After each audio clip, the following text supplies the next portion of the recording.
En choisissant de devenir chevalier, tu as suivi les traces de ton père, tu t'es entraîné durement.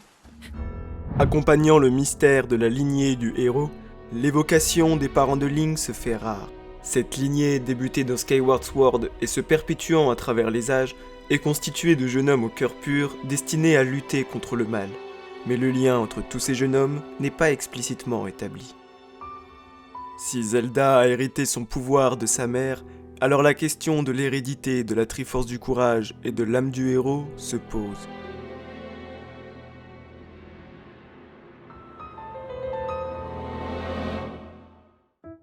En 1990, Nintendo demande au Valiant Comics de consacrer un ouvrage basé sur Zelda 1. À l'intérieur, on y apprend que les parents de Link sont Arn et Medilla, respectivement son père et sa mère, originaires de Calathea, un royaume voisin d'Hyrule. L'histoire de la mère de Link nous est même contée dans Ocarina of Time par le bourgeon Mojo. Mortellement blessée et fuyant la guerre d'unification d'Hyrule, elle confia son bébé à l'arbre Mojo, qui fut élevé dans sa forêt comme un kokiri.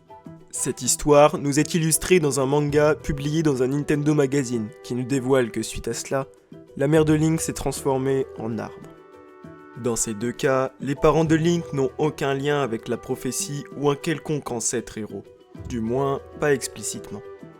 Twilight Princess fait intervenir un personnage nommé le Loup Doré. Celui-ci, durant son aventure, enseigne à Link le combat à l'épée. À la dernière leçon, celui-ci conclut. Toi, qui regardes maintenant l'avenir de manière limpide, tu peux rendre à Hyrule sa stature d'antan, la terre choisie par les dieux. Va, et ne faiblis pas, mon fils. Officiellement, ce personnage est le héros du temps d'Ocarina of Time et Majora's Mask, dans la timeline de l'enfance, dans laquelle Link a battu Ganon, puis est retourné 7 ans en arrière pour dénoncer Ganondorf enfant. Mort dans les bois perdus, il regrette de ne pas avoir été reconnu comme le héros qu'il était. Link et Malon dans Ocarina of Time, étant assez proches, ont certainement eu une histoire d'amour et une descendance dont fait partie le héros du crépuscule. Expliquant le mode de vie de celui-ci, semblable à celui de Malon au Ranch Lon-Lon, du fait qu'il est Epona dès le début du jeu, étant initialement sous la protection du Ranch Lon-Lon, et connaissant le chant d'Epona que nous enseigne Malon dans Ocarina of Time. Enfin, le père de Link est mentionné dans un souvenir de Breath of the Wild. Zelda dit alors à Link que celui-ci a suivi les traces de son père en devenant un chevalier de talent au service de la famille royale. Ce lien entre la lignée de Link et la famille royale est très fort et lié dans le temps, puisque la mission originelle du héros est de protéger la princesse Zelda, réincarnation de la déesse Hylia et membre de la famille royale.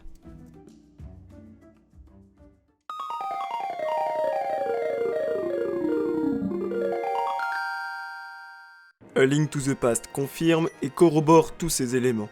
Une fois délivrée, une des jeunes filles nous dit « Seule une personne issue de la lignée des chevaliers d'Hyrule qui ont protégé la royauté d'Hylia peut devenir le héros. » Ainsi, il y a bel et bien un aspect génétique et héréditaire de l'âme du héros.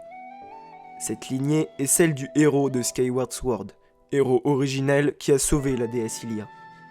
Pour être l'élu et donc digne de l'épée de légende, il faut être un descendant de cette lignée de chevaliers ayant combattu pour Hylia et la famille royale. Cependant, l'acquisition de la Triforce du Courage, elle, n'est pas automatique. Le transfert de la Triforce du Courage se fait uniquement de héros des déesses à descendants directs. Si le héros n'a pas de descendance, Link devra alors chercher lui-même cette Triforce et l'acquérir en prouvant sa valeur. C'est notamment le cas dans Wind Waker, dans laquelle le héros du passé a laissé une terre sans sauveur et sans descendance. Link est un tout nouvel élu qui n'a aucun lien génétique direct avec cet ancien Link, expliquant notamment la présence inédite d'une sœur pour le héros. C'est alors ainsi que s'est construite la lignée du héros. Lorsque l'avatar du néant apparut et voulut posséder la Triforce, l'un des plans de la déesse Hylia fut de se réincarner en mortel, et eut la nécessité d'un héros pour la protéger et acquérir l'épée de légende. Un jeune homme au cœur pur qui s'avérera être Link, né de parents inconnus parmi les quelques humains existants encore envoyés dans les cieux. La tunique verte qu'il revêtit est celle des chevaliers de son année. Celle-ci deviendra traditionnellement la tenue du héros. Il parvint ensuite à protéger Zelda et la Triforce, en vainquant l'avatar du néant. Dans sa colère, le démon jette une malédiction à Link et Zelda, lui disant que chacune de ses descendances sera maudite par sa haine. Suite à cela, les humains s'installèrent sur Terre. Faisant suite à cette histoire, Minish Cap nous raconte qu'une nouvelle menace apparut sur Terre. Les Minish offrirent alors au héros des humains l'épée Minish, qui permit à celui-ci de triompher des ténèbres. Ce héros étant directement désigné comme tel, désigne une personne ayant déjà fait ses preuves. Et la précision de humain montre qu'il n'y avait qu'un représentant légitime pour le peuple.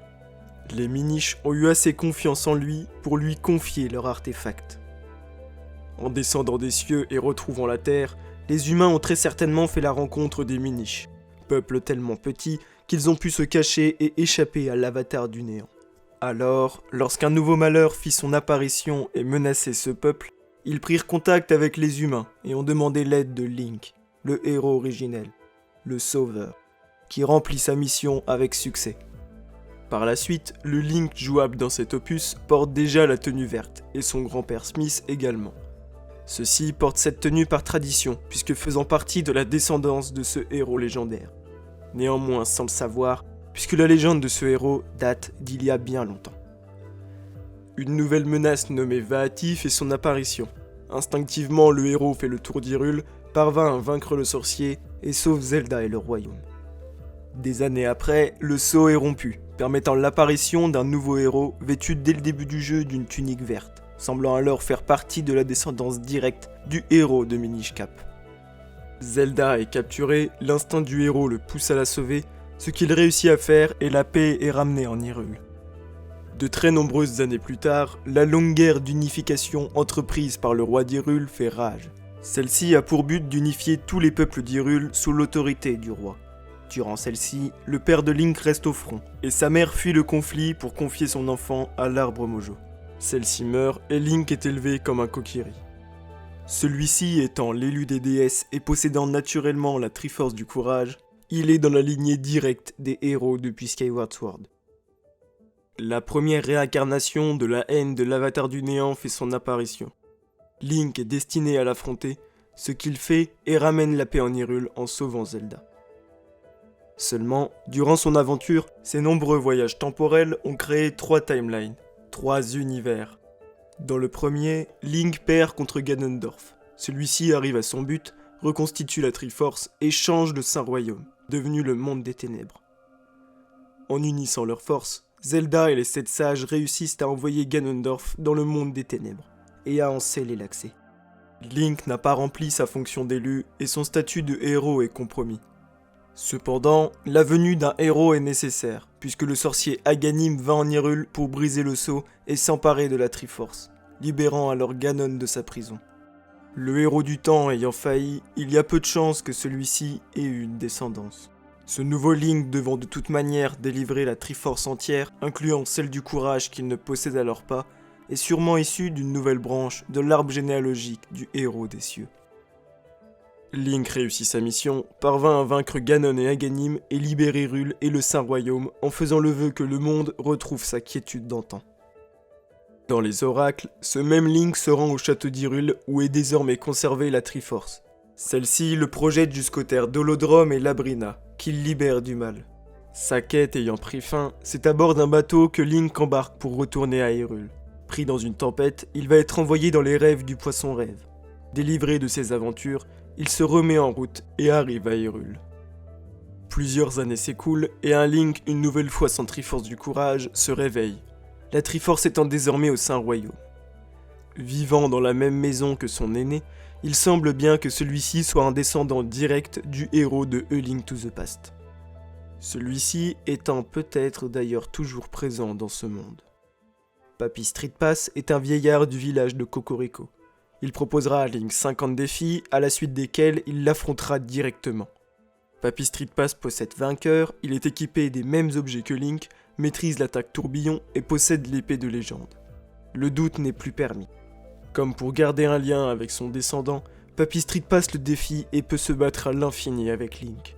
Lorsque celui-ci délivre Hyrule du grand Yuga et de Ganon, tout le monde est heureux et fait la fête. Sauf Papy Streetpass. qui reste seul sans se réjouir, car il sait que cette prophétie recommencera un jour ou l'autre. Suite à cette aventure, Link se rend au royaume d'Etoph et sauve la princesse Mousseline. Celui-ci aura bel et bien une descendance, mais hors des murs d'Hyrule. La lignée du héros se perpétue dans des contrées voisines du royaume. Alors, lorsque la paix en Hyrule est de nouveau menacée, le roi actuel, incapable de trouver une personne digne de la Triforce du Courage, la dissimule dans le royaume et déclare « Un sceau apparaîtra sur la main de la personne possédant les aptitudes nécessaires à s'emparer de la Triforce. » Seulement, cette personne vit à l'extérieur d'Hyrule, et c'est bien tard que le fils de Arn et Medilla arrive en Hyrule. Ganon sème le chaos et Zelda est endormie. Sa quête achevée, Hyrule est en paix et Zelda en sécurité. Par la suite, c'est ce même Link qui fera face à la possible résurrection de Ganon, mais surmontera cette épreuve. Si, dans Ocarina of Time, le héros du temps était redevenu enfant après avoir battu Ganon, celui-ci aurait dénoncé le roi des voleurs et n'aurait jamais été considéré comme le héros qu'il était. Ses exploits n'ont jamais eu lieu et sa fée Navi l'abandonne, Link ayant rempli sa mission. En deuil, Link se rend à Termina, une région éloignée d'Hyrule dans laquelle il sauvera le monde de la chute de la lune. Revenu en Hyrule, il fondera une famille avec Malon et auront des enfants qu'ils élèveront dans le calme au milieu des animaux, et ce, de génération en génération. Marqué par son passé douloureux, le héros du temps part dans les bois perdus, dans l'objectif de devenir un Skull Kid. Celui-ci ne voulant pas quitter l'enfance. Étant devenu adulte, il se perd et meurt dans ces bois. Des années après, il reviendra sous forme de chimère, pour instruire à son descendant le combat à l'épée. Héritier de la Triforce du Courage, celui-ci accomplira sa mission et sauvera Hyrule et le monde du crépuscule de Ganondorf. Dans Force World Adventure, alors que Ganondorf apprend de ses défaites, il pense à s'allier à Vahati, alors encore scellé dans la Terre d'Or. Le nouveau héros de cette légende, ne possédant pas nécessairement la Triforce du Courage, il est difficile de déterminer avec précision son lien avec le héros du crépuscule. La tenue verte de Twilight Princess étant celle ayant appartenu au héros du temps, peut-être se transmet-elle depuis de génération en génération, jusqu'au héros de Force World Adventure, qui porte la tenue verte dès le début du jeu. Cela ferait de lui le descendant direct du héros du temps et du crépuscule. Sa mission achevée, Hyrule et Zelda sont en paix. Enfin, et comme compté dans Wind Waker, si Link était resté adulte après avoir vaincu Ganondorf dans Ocarina of Time, le héros du temps aurait déserté Hyrule, laissant une terre sans héros et sans descendance, obligeant les dieux à inonder Hyrule sous les eaux.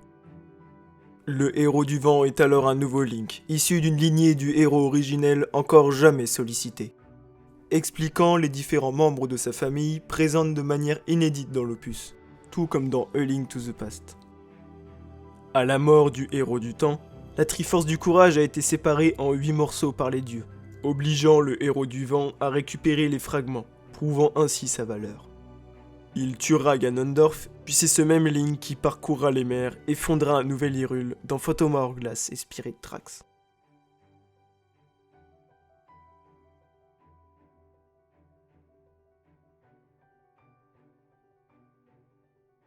Présent dans une autre timeline, une dimension et un univers différents, Breath of the Wild revient à un schéma classique. Link est le fils d'un pro-chevalier qui a, avant lui, défendu la famille royale. Rien n'indique si Link est du même sang que le héros d'il y a 10 000 ans, tous deux ne possédant pas la Triforce du Courage, puisque c'est Zelda qui possède la relique dans son intégralité.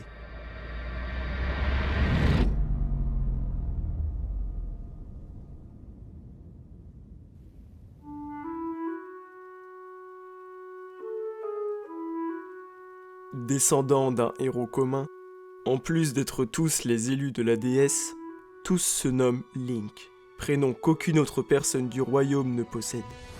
Si le prénom Zelda est donné à chaque nouvelle princesse d'Hyrule par tradition, le prénom de Link n'est pas donné à chaque personne de la lignée du héros. Il est donné uniquement à l'élu. Alors, peut-être que la prophétie donne instinctivement l'envie aux parents du futur élu de nommer leur fils ainsi. Ce prénom symbolisant le lien entre tous les héros, le lien entre tous les proches chevaliers qui, durant les âges, ont protégé Hyrule et la réincarnation de la déesse Hylia.